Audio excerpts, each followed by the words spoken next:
Mchungaji! Mchungaji! Shalom, shalom. Shalom.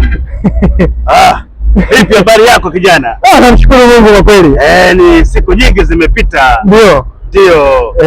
Mimi bwana nilikuwa nakwenda kidogo kwenye huduma. Nimetoka kanisani lakini nakwenda kuhudumia watu majumbani. Nadhani unatambua kazi yangu. Kabisa mchungaji. Sasa mchungaji, mimi nimekusimamisha bwana. Nilitaka nikupe shukrani sana mchungaji. Ya nini tena kijana? Bwana mchungaji, unakumbuka nilikwambia kwamba kuna nyumba yetu ya urithi tunataka tuiuze, lakini tuna changamoto sana ya kupata wateja. Ile nilifanya maombi siku ile? Mmeuza? Tumeuza.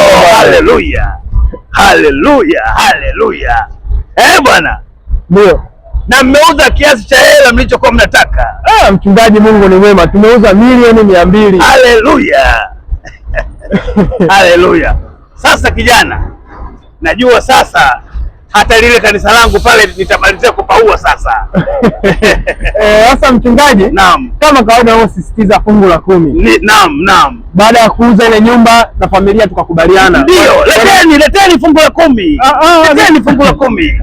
Sasa mchungaji, tulichukua milioni 100 tukaenda kwa watoto yatima tukaitoa kama fungu la 10. Hizi miezi zilizobaki tukagawana, kila mmoja akapata kidogo. Sasa unajua nini mchungaji? Nikasema kwa Mungu hakuna kidogo. Baada ya kugawana kuna kiasi kikawa kimebaki. Nikasema hichi nikikutana na mchungaji, kwa nikaona tukupatie hichi kiasi kidogo. Yaani shilingi 1000. Kwenye jicho la nyama najua ni kidogo, ila kwenye jicho la Mungu mchungaji mwenyewe unaelewa, hii ni hela kubwa sana. Yaani mtu kakufanyia maombi unampa buku kweli? 1000 katika milioni 200. Alafu umepeleka kwa yatima milioni 100. Hii mnachukuliaje kazi ya Mungu nyinyi jamani nyinyi?